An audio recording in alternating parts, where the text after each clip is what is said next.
Oh, okay, you're still burning. I'll go in for seconds.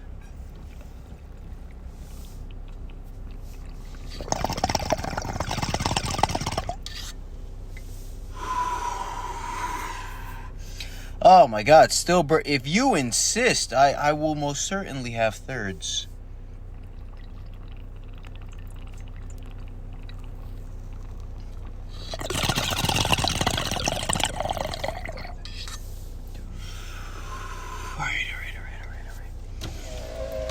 Alright, Jesus Christ, I'm full. I'm good. Hello everybody. It's been a minute. Actually, it's quite literally been a minute now since I have pressed the record button, but genuinely, it's been a minute since I've done one of these, and my first thought before this was, man, I got shit to talk about. I'm a fucking professional, and I do have things I want to talk about, but I've been in this melancholy-like state. I say with the gloomy skies and the slight drizzle at 4:34 p.m. in the northeast. But I've been in a not too talky mood when I kind of want to think my thoughts at the very least. I just want to, sit, be by myself, just do that. I guess they call that meditation or something. But I've been listening to this YouTube channel. It's called Departure, and this person makes some beautiful, and I mean beautiful, just melodies and just ominous, eerie piano, just music mixes. It's very nice. It's been my go-to meditation music in the mornings for a little while now. I was listening to it before I hit the record button to do this, and it just gets me thinking about, I don't want to say more important things, because what's more important to anybody is purely subjective, but I've been feeling very human lately, and that's, I know, a weird thing to say as a human being, but human as in I've been partaking in,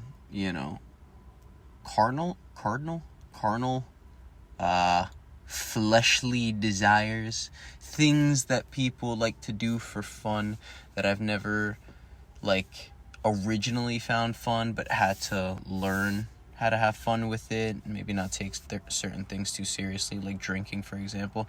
I have drank more than I ever have this year. I got the drunkest I ever got this year. I think it was last month, but oh my god, dude.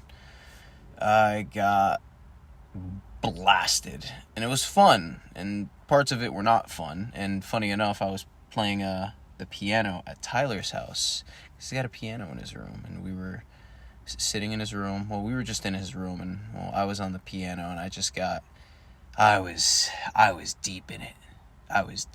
Because my emotional spectrum has two ends, which are guilt and passion. Feel lots of intensity, lots of passion, lots of desire. But in turn, the opposite feeling for me is guilt, and that could be for any number of reasons, XYZ. But yeah, just so interesting to feel those types of emotions, so interesting to feel that way then, and then feel a certain different type of melancholy now, But the main premise is I've been feeling human. I've just been doing things that would be typical, and I've been very distracted. I have not focused on the things that I've wanted to focus on, even beyond just, doing this, just the intensity level of my workouts, writing what I need to write every day, whatever it might be, just doing each little thing that I know I should be doing, and fighting against that, controlling feeling of, I could do that at a different time, maybe I'll do it in 5 minutes, I'll just move this thing over here, I'll take care of it, I know I'll take care of it. And I'm kind of sick of it. It's Monday, and I got up late today, but I wasn't disappointed with myself because I spent all of last night grooming myself, washing, brushing, cleaning my hair, which, God, I need a haircut so bad. I need to chop off, like, honestly, I kind of want to get rid of, like, 3-4 inches, if anything. It's fucking long. It's a lot. It's a lot, and the ends are split, and the knots are so crazy to deal with. I'm done. I am done! So, yeah, I need to book that appointment. I have a hair... Would I call her a hairdresser? A hairstylist? A hair blower outer. She's the only other woman I would ever let, like, play and touch and do anything with my hair. Because, Jesus Christ, I don't like people touching my face or my hair. And my face got touched yesterday. And oh man, I really had to bottle that anger down a little bit. I didn't even feel it so much. I sunk that thing to the bottom of the ocean. Because, man, don't touch my face. And it was like a full-on touch. Like, wipe their hand down my face and then put their...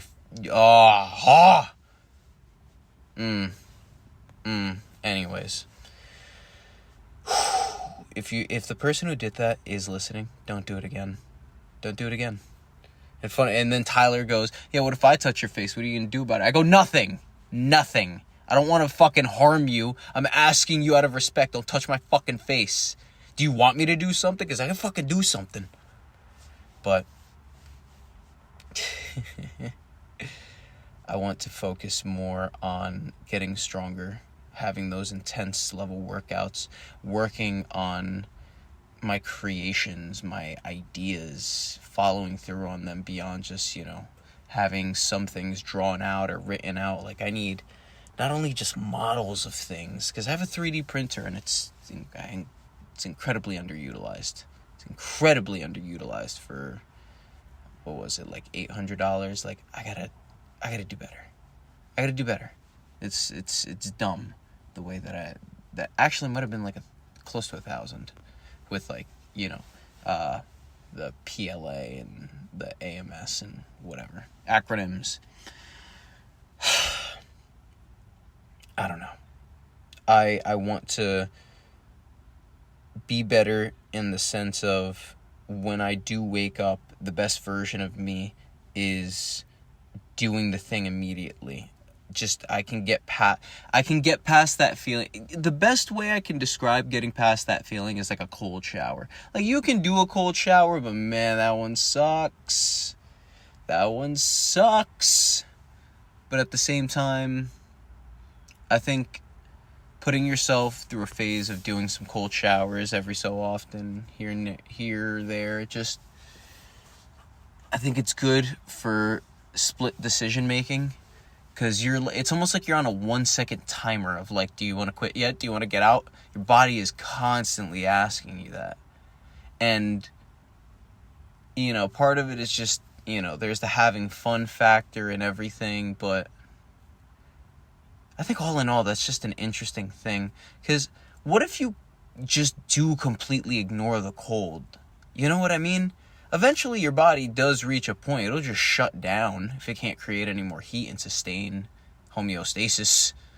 You know what I mean? But, like, what if you just didn't feel it? That's, I guess, dangerous. It's dangerous, but I don't know. That's what I mean by being a little, like, I felt very human. I'm trying to get back into my stream of thinking of, like, but what if, quote-unquote, hard or impossible thing, and then you just go, nah, I'm having fun.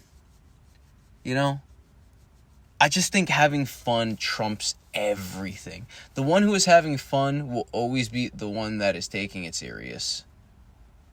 That doesn't mean like, oh yeah, scoreboard, yeah, look at that. I just mean they won because they won. They are happier. They are in a better mood. You got that win, but me being happy also kind of sours it for you, so you lost, And that's what I would attribute being a loser to. I don't think a loser is somebody who's like a bum on the street or something like that. I think a loser is somebody who isn't trying to be as happy as they can in the best way that they can express it and do it, So, and I think a winner is, well, what the opposite of that would be. But I don't think a loser is, at least by my terms in this context, just that's not what a loser is to me. Working on my splits. Just I attribute so many things to physical and mental work that I do forget about the spiritual acts of things, which is you're doing all of these things, but what is your intention behind it? And that is a sword that is hard to sharpen, not because it's such a hard sword to sharpen, like you got to really put your back into it. You also got to find it. You have to find your sword. If you do not find your sword, you're just living in this place as a victim waiting to happen. You're a tragedy. Go pick up a sword. Everybody has an epic. Everybody has this thing in their head. And I want to see it. And I think other people should want to see it from themselves as well. And my epic, the things that I just want to do, I can't even say contradict. It's just like the only way I can achieve it is if I am like kind of two people, two separate entities. Because there's the part of me that wants to do the ultimate good. Then there's the part of me that wants to do the ultimate bad. And my philosophy on the matter is, I think depending on how much good and evil you have in you and your heart and everything, I think that is a determiner of how your spectrum kind of looks, how it's depicted. I think if you have a little bit of good in you, you got a little bit of evil in you. And I feel like that idea is misconstrued with, if you have, you don't have that much good in you, you probably have a lot of evil in you. It's like, nah, I don't think they have that much evil in them either, because neutral is still a stance. I think people really do, for the most part, are in the middle on most cases. It's not like you can't understand both sides. Like, sure, you might have to choose and you can lean a certain way, whatever. You can be on a certain edge of the line, but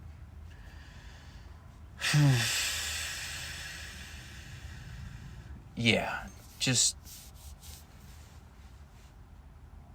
I want to refine myself. I want to refine my thoughts. I want to be strong. I want to do things in a different way.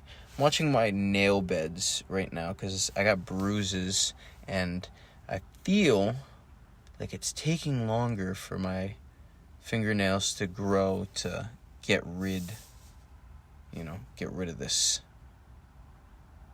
I don't know. Maybe I'm not eating enough protein. I had 5 Guys today. God, was it delicious? Yes. Is it the most helpful thing for myself to eat? No. And man, I need to start eating better. I have some groceries. I'm going to do something with it. I'm going to do something about it. Just be better that way. But that's got to get better. So many things have to get better. And I don't want my self-talks and my thoughts to be about getting better as much as it is the presentness and the having funniness of it. I need to use my 3D printer, so I want to be in the mindset of, okay, cool, so how do I want this corner to look? Maybe I shave it down. Maybe I go get a sander. Can I print it a little curved? We'll see. And just go about it like that. Like,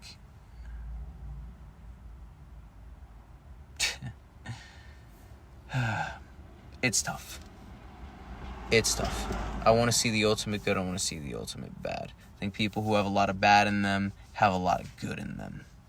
And I think when you have a lot of good in you, when you somehow, for some reason, some way, end up crossing over into the other side, you just fall so deeply into it. Like something that Dustin Poirier said on the podcast he was just on with Joe Rogan was, fighters are people who are just all in on something. And that's good or bad, depending on the habit. You know what I mean? If you're all in on drinking and smoking and, gambling and hooker and all, these types of things, you're probably a fighter. You understand perseverance, like to a certain degree. You get what I mean? But people who aren't all in, they're just not willing to give what the person who is willing to go all in is willing to give. Clearly. Otherwise, it wouldn't be called that. Jason, state the obvious a little bit more. Something to appreciate in the obviousness. But I hear that and I think about, if you want to be so good, you can also be so evil. Something that I think people don't really think about in terms of life is, the perpetual cyclical nature of the reality we seem to be living in. You get what I mean? Like, if the idea is that humans are kind of in the middle, and then there's demons, the people below us, and angels, the things above us and everything, and we seek to go to heaven. In some depiction, you're supposed to become an angel, yada yada, or you're bad and you go to hell. But if you really just look at it as places to go, I don't know. My thought process on it is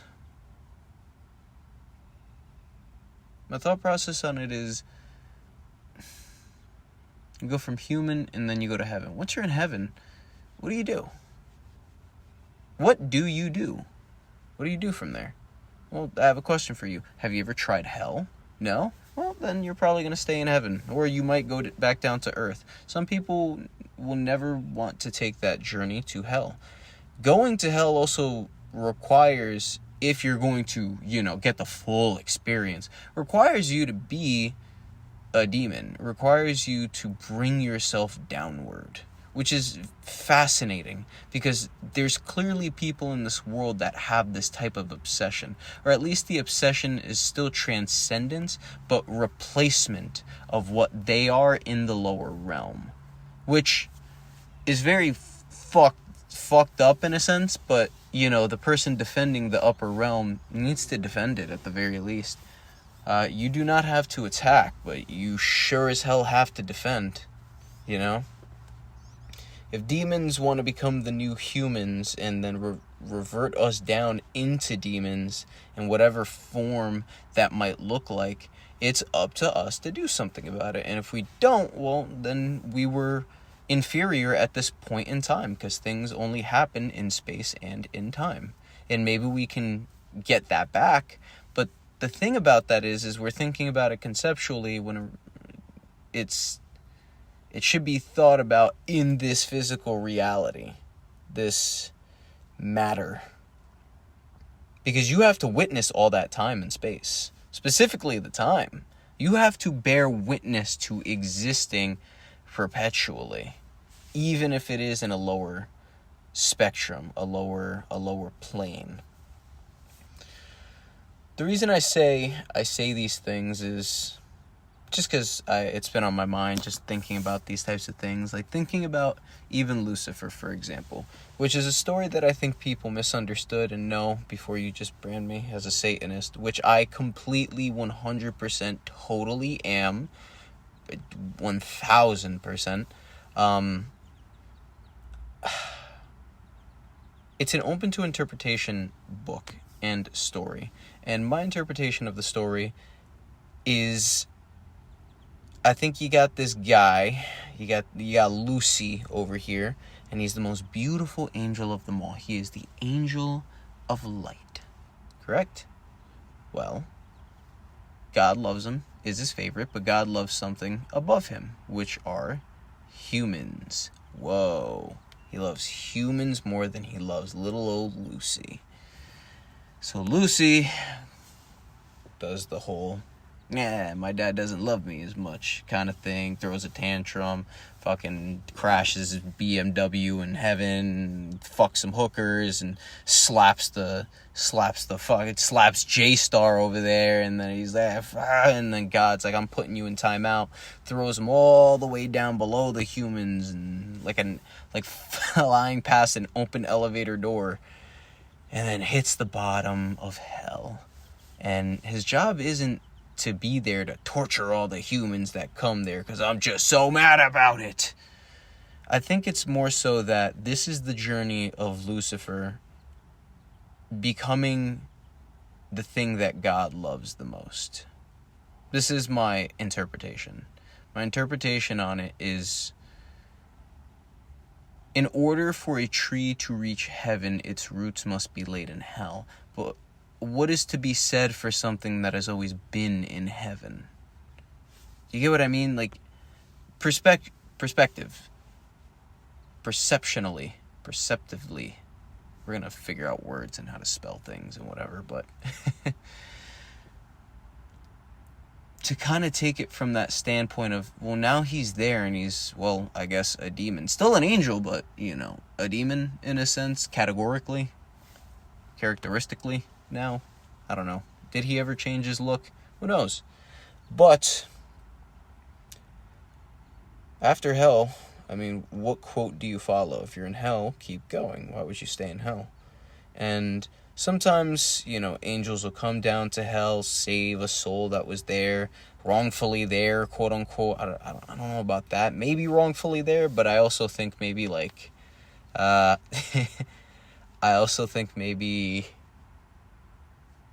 you do eventually just serve your time, and an angel comes down to bring you back, bring you a plane higher. It's like, all right, you're out of timeout. Don't do that shit again. And now you can continue to do this. All right, on your way up. We'll see you soon. All right, bye-bye.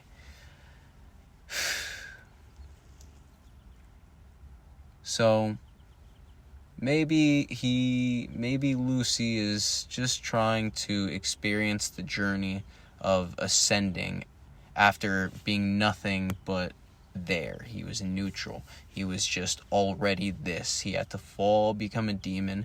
Maybe the next step is to become human. And then he becomes human. And now he is the very thing that God loves the most. But in experiencing this, he realizes that he himself, the awareness, the consciousness, the intangible thing that is him, regardless of body composition and, current location within time and space. This thing with all my memories, with the ability to interpret and express through this medium of a body, from being an angel to a demon to a human, I'm the thing that he loves the most, but I still don't feel loved the most. And I think that's when Lucy starts to look at it as, I think I need to be happy for me. And in turn, the love that I do seek will just come. But I've been forcing it so much. I've thrown myself on this journey that I didn't even realize was a fucking journey. Actually, I didn't even throw myself. God fucking threw me. Asshole. But, I'm making my way back up to him. And in a sense, you only have a couple of options when you go and see God. A lot of people's main reactions, I would say, are, be not afraid. Another reaction is, I'm gonna fucking kill you.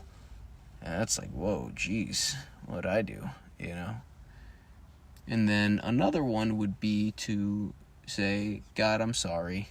I'm sorry I didn't do things right. I feel like I gotta say sorry to you because I was pretty shitty at times, and I guess you saw all of that, and I feel like I gotta apologize to you. Like, you're like your dad? Father? Or you just want to be God's friend, like, what's up, bud, or you ignore him, whatever, just, you get the point, you get the fucking point. And that's the quote-unquote suffocating thing, in a sense, of existence, of being aware, of being conscious, of experiencing. Wherever you start, you're going to have to go through everything, and everybody's on their own journey, so we're all at different parts, and we're all trying to make it work in this big, not so easily shared fucking world. Ugh. But we are all still trying to figure it out, and I think it would be pretty nice if, everybody got to heaven, but I think whatever heaven is in that facet, like, say heaven is the depiction of when you die here and you, who you are right now, closes your eyes here, opens it up somewhere else, and you're like, whoa, this is heaven. Why is it heaven? Well, it's like you're remembering everything. And when I say everything, I mean literally almost like Rick and Morty of, oh my god, I had a life and a wife and a prom and a border collie dom. Fuck. So you accept that and then see the party behind you, because there's so many other people that love you. There's so many other entities, these souls, these things that love you somewhere else that aren't seeing you right now. You know? Even like when people who you love now die and they're somewhere else, there's a sadness because you don't see each other. But we always hold out hope that we will see them again, you know? And that's just very sad and profound, but how crazy would that be? You die and you realize you had like 400 other people that you knew from previous lives waiting for you. They've been there, and now I guess you're waiting for everybody who's here on this earth to come to you. And man, there's got to be gambling in heaven. I'm going to say that right now. There's got to be bets made in heaven. You're lying to me if I don't go up there and me and my friends are like, all right. I got 50 souls that fucking Tyler's gonna take a big steamy one and jump his way headfirst into hell. Not because he was just such a bad person, but just because he's spiteful and he wanted to just just do what he's told not to do. That is what Tyler wants to do. You know? And then it's like, well, fuck, we're really not going to see him for a long time. Unless, like, we decide not to go and play human yet again. It's like, but we can still take a day trip down to hell. Like, hey, Tyler, the fuck, Like, there's this precipice world in a sense. And maybe that's more so what is to be thought about. Like,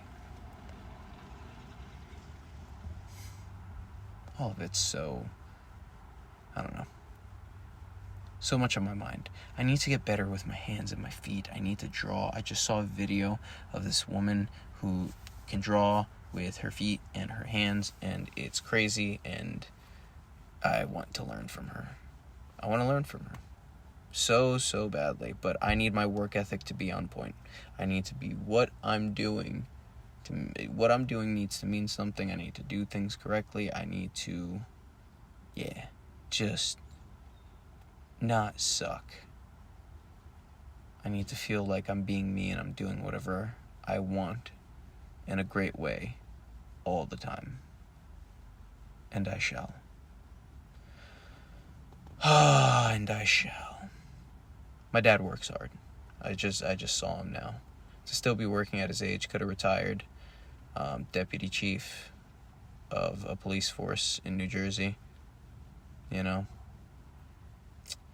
man, we're sorry that's such a fucking sidebar thing, but I just saw him and, he's worked hard in his life, and it should be soon time that he retires. And I mean, me, myself, I need to really start my career. Really start what it is that's going to make me a livable wage, because I have a beautiful, beautiful girlfriend who I want to provide the world to. I have family who, just relax. No more working, guys, all right? Let's be done. And I have friends who it's like, all right, no more struggling for anybody. Like, Jesus Christ, I'm telling you, dude, if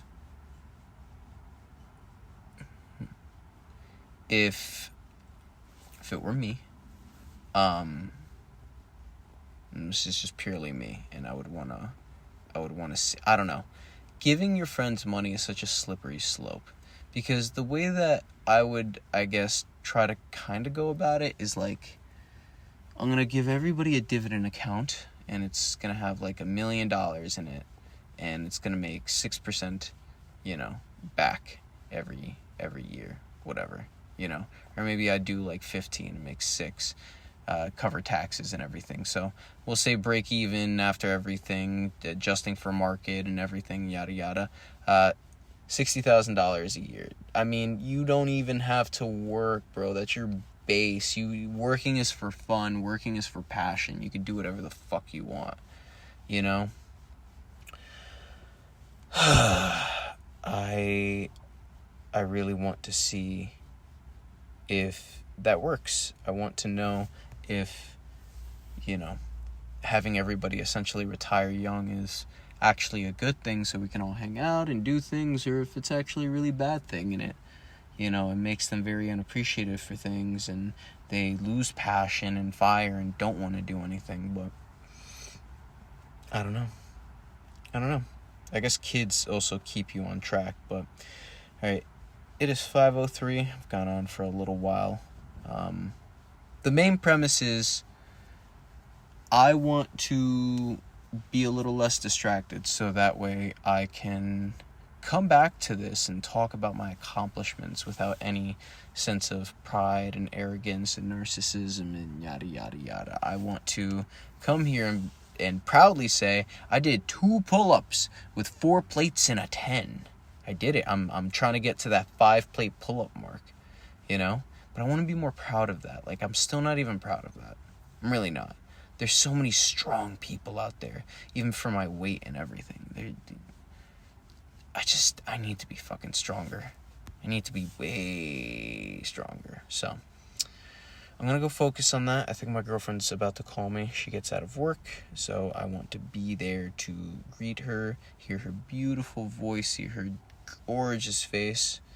So, thank you everybody for listening. Chrono Trigger videos will be coming out over at the Cucamongas. I've taken a huge break because life can get serious at times, and I don't make money off of this, which sucks, but I'm glad I still have this outlet of being able to do this. Even if nobody listens, it's an archive, and it will hold me accountable as possible. All right? Go check out the boys. I will be uploading different videos, even on my channel, blah, blah, blah. Goodbye, everybody.